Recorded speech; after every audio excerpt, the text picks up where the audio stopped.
पड़ोसी, आसपास के सब लोग बहुत परेशान थे। वो चोरियां करता, दारू पीता, सिगरेट पीता और इस वजह से उसके पिताजी से कई बार पनिशमेंट भी देते, उसकी खूब पिटाई करते। लेकिन इन सब चीजों का लुई पर कोई असर नहीं था। लेकिन लुई के बड़े भाई को उस पर बहुत भरोसा था। एक बार लुई की कुछ गलत हरकत देख के कोई उसका पीछा करता है और लुई बहुत तेज भागता है। उसी वक्त उसका भाई जो ग्राउंड में रनिंग कर रहा होता है उसे भागता हुआ देखता है और वो लुई को रनर बनने के लिए मोटिवेट करता है और उसे प्रैक्टिस भी करवाता है। एक दिन लुई बोलता है कि मुझे अपने आप पे भरोसा नहीं, मैं तुम्हारी तरह नहीं हूँ, दूसरों की तरह नहीं हूँ, मैं नहीं कर सकता। लुई का भाई बोलता है तुम ये क्या कह रहे हो, मुझे तुम पर भरोसा है, तुम कर सकते हो। उसका भाई बोलता है कि अगर तुम झेल सकते हो तो खेल सकते हो, तुम प्रैक्टिस करो और उसे कई ज्यादा, और देखना तुम ही जीतोगे, और अगर तुमने हार मान ली तो एक दिन बैठकर भीख मांगोगे।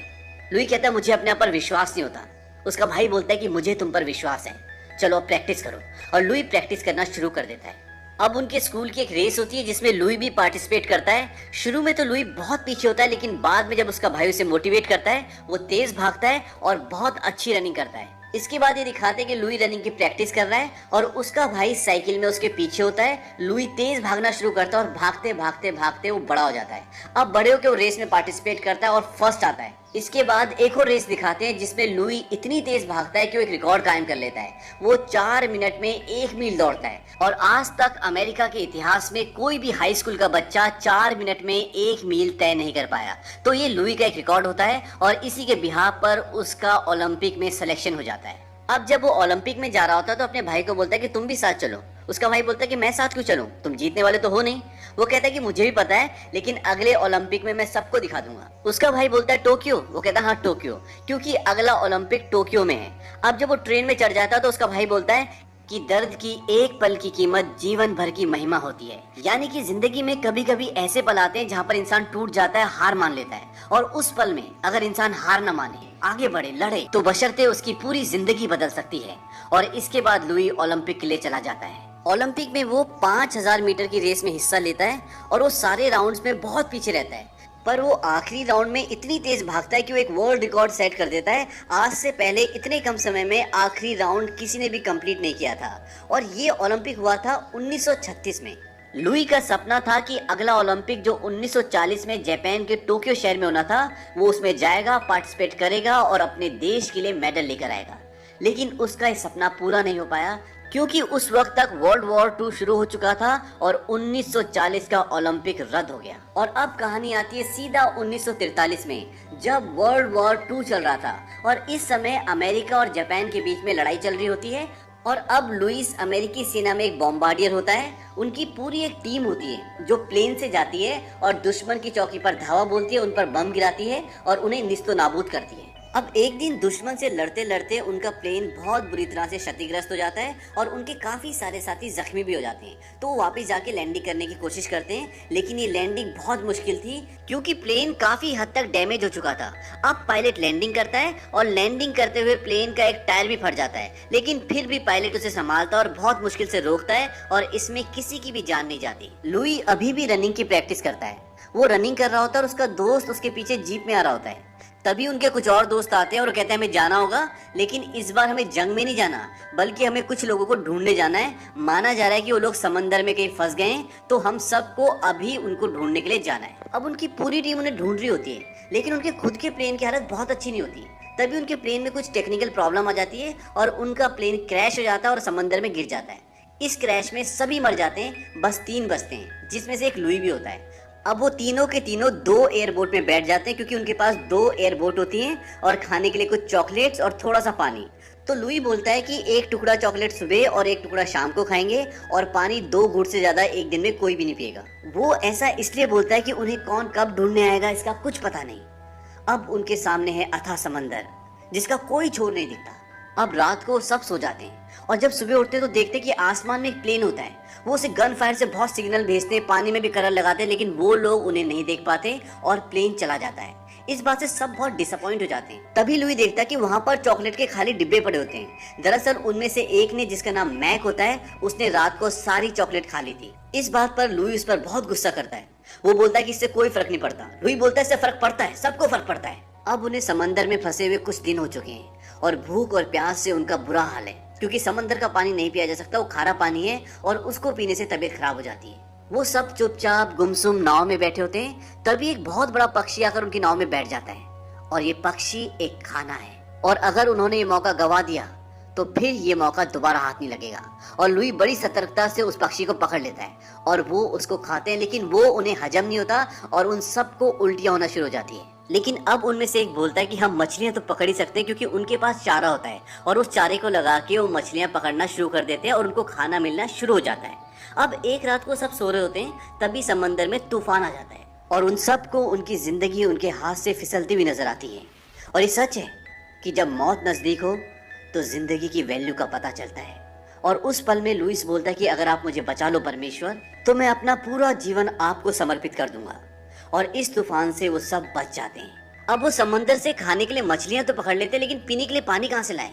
तभी किस्मत उनका साथ देती है और बारिश हो जाती है। और बारिश को देख के वो बहुत खुश होते हैं और उनको पानी मिल जाता है पीने के लिए, और कुछ पानी वो जमा भी कर लेते हैं। फिर तभी वो देखते हैं कि ऊपर से एक प्लेन उड़ता हुआ जाता है और वो उस प्लेन को सिग्नल देते हैं, लेकिन वो प्लेन जैपनीज का होता है और वो उन पे गोलियां चलाते हैं, लेकिन वो सब समंदर में कूद जाते हैं और उनकी जान बच जाती है। लेकिन इस हमले में उनकी एक एयरबोट खराब हो जाती है, क्योंकि जब वो ऊपर से गोलियां चलाते हैं तो उनकी एयरबोट पे छेद हो जाते हैं और वो एक बोट को तो रिपेयर कर लेते हैं, पर उनकी दूसरी बोट पूरी तरह से खराब हो जाती है। अब उन तीनों को एक ही बोट में एडजस्ट करना पड़ता है, जो कि बहुत मुश्किल होता है, क्योंकि बोट का साइज बहुत बड़ा नहीं होता। अभी तक उन्हें समंदर में 35 से ज्यादा दिन हो चुके हैं और अब मैक भूख, प्यास और मानसिक तनाव को बर्दाश्त नहीं कर पाता और उसकी मौत हो जाती है। अब ये 2 बचे हैं, लेकिन इनकी हालत भी बहुत ज्यादा खराब है। न ये बात करने लायक है, न खड़े होने लायक, क्योंकि इन्हें समंदर में 47 दिन हो चुके हैं। इसके बाद एक जैपनीज शिप इन्हें देख लेता है और इन्हें अरेस्ट कर लेता है। अब ये दोनों जैपनीज की गिरफ्त में हैं। जैपनीज लुई और उसके दोस्त को एक कैंप में ले जाते हैं जो कि जंगल में होता है, और वहां पे वो लुई को पहचान लेते हैं कि ये ओलंपिक का एक फेमस एथलीट है, क्योंकि उनके पास उसका एक फोटो भी होता है। वहां पर वो उन दोनों से कुछ इन्फॉर्मेशन लेते हैं और उसके बाद वहां से उन दोनों को एक दूसरे कैंप में भेज दिया जाता है जो कि टोक्यो में होता है। अब जब ये टोक्यो के कैंप में आते हैं तो वहां पर इनके जैसे और भी बहुत सारे बंदी होते हैं, और वहां का जो इंचार्ज होता है वो बहुत ही क्रूर होता है। उसका नाम होता है कॉर्पोरल वटनामी, और वो उन सबको बोलता है कि तुम जापान के दुश्मन हो और तुम्हारे साथ ऐसा ही सलूक होगा जैसे दुश्मनों के साथ होता है। अब जब वो सब कुछ बता रहा होता है तभी लुइस की तरफ देखता है। वो देख लेता है कि मेरी तरफ लुई देख रहा है। वो उसके सामने जाता है और बोलता है कि मुझे देखो, मेरी आंखों में देखो। और जैसे ही लुइस की आंखों में देखता है उसे जोर से डंडा मारता है।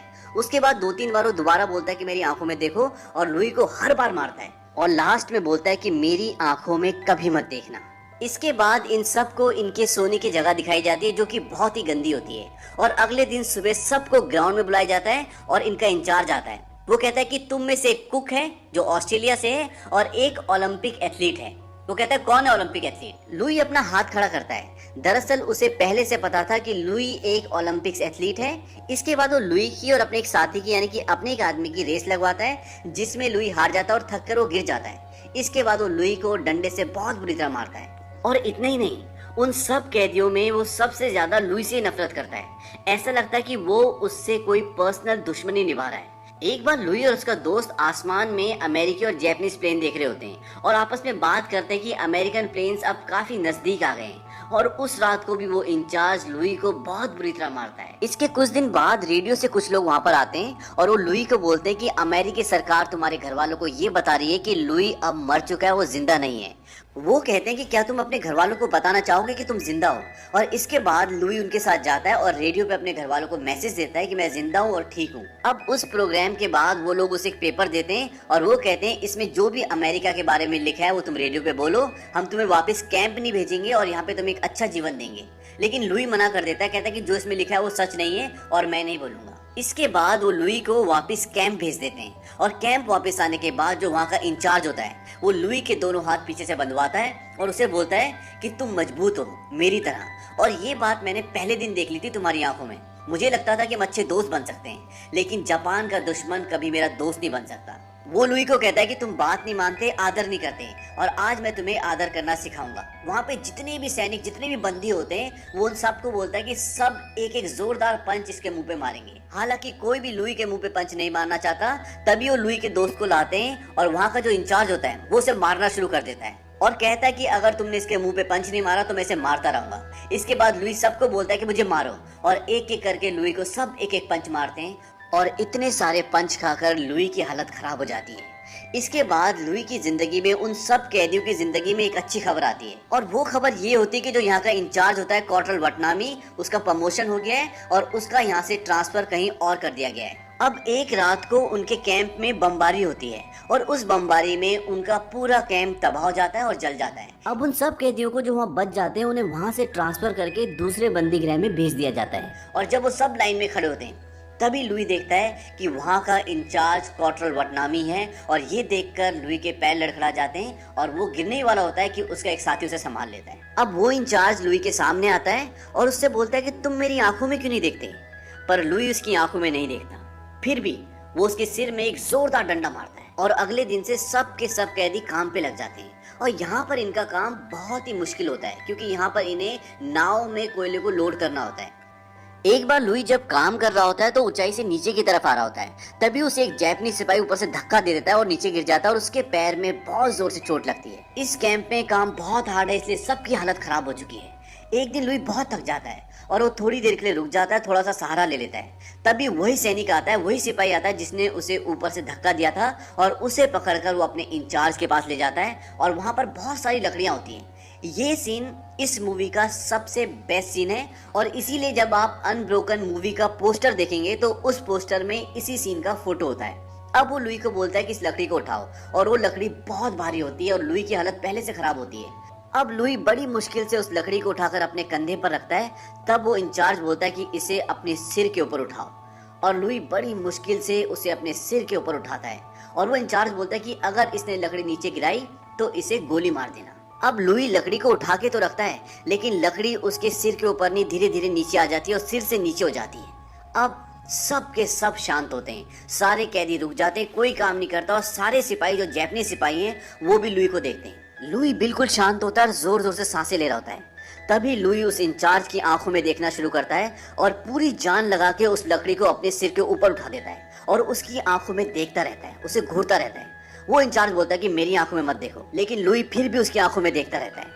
वो कई बार उसे मना करता है, लेकिन लुई उसकी आंखों में देखता रहता है। तब वो भागता हुआ उसकी ओर आता है और उसके हाथ में जो लकड़ी होती है उससे लुई को बहुत बुरी तरह मारता है, लेकिन फिर भी लुई उसकी आंखों में देख रहा होता है। उसके बाद वो अपनी लकड़ी फेंक देता है और लुई को बहुत सारे पंचेस मारता है, और लुई को अपना वो पल याद आता है जब वो रनिंग कर रहा होता है। यहाँ पर कहीं ना कहीं लुई ने अपने डर से, अपने दर्द से जीत हासिल कर ली थी। दर्द के एक पल की कीमत जीवन भर की महिमा होती है।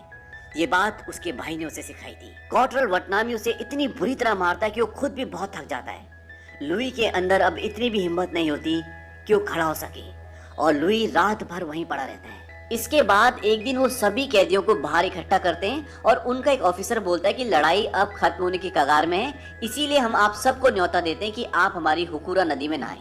इसके बाद सारे कैदी नदी की तरफ जाते हैं। उन्हें डर लगता है कि अब ये हमें मार देंगे। अब जब सब के सब नदी में खड़े होते हैं तभी उनको एक हवाई जहाज आता हुआ नजर आता है, और जब वो हवाई जहाज उनके पास आ जाता है तो वो देखते हैं वो उनकी कंट्री का अपना हवाई जहाज होता है, और इसको देखकर वो बहुत खुश हो जाते हैं क्योंकि उन्हें पता चल जाता है कि जंग अब खत्म हो चुकी है। इसके बाद हवाई जहाज से नीचे उनके लिए खाना फेंका जाता है, और अब सारे के सारे खुश हैं और सब के सब जो खाना ऊपर से फेंका गया वो खा रहे हैं और एंजॉय कर रहे हैं। लेकिन लुई कॉर्टल वटनामी के कैबिन में जाता है, लेकिन वहां पर कॉर्टल वटनामी नहीं होता, उसका वही डंडा होता है जिससे वो लुई को बहुत मारता था।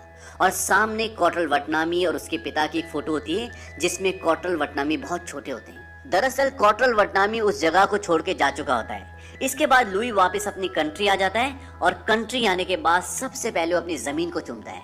उसके बाद वो अपनी माँ से, अपने पिताजी से, अपने भाई से मिलता है और बहुत खुश होता है। फिर 1947 में लुई की शादी हो गई, और शादी के बाद उनका एक बेटा और बेटी हुई। आपको लम्हा याद होगा जब लुई अपने दोस्तों के साथ समंदर में फंसा हुआ था और रात को तूफान आ गया था। तब लुई ने कहा था कि अगर मेरी जान बच गई तो मैं अपना पूरा जीवन परमेश्वर की राह में लगा दूंगा, और लुई ने आगे चलकर ऐसा ही किया। लुई ने अपने जीवन के संघर्ष और विश्वास से ये सीखा कि आगे बढ़ने का रास्ता जंग नहीं बल्कि क्षमा है। इसके बाद लुई वापस जापान गया और उसने उन सभी लोगों को ढूंढा जिन्होंने उसे बंदी बनाया था, और उसने उन सब से सुलह की। लेकिन उनके इंचार्ज ने, वटनामी ने, जो लुई को बहुत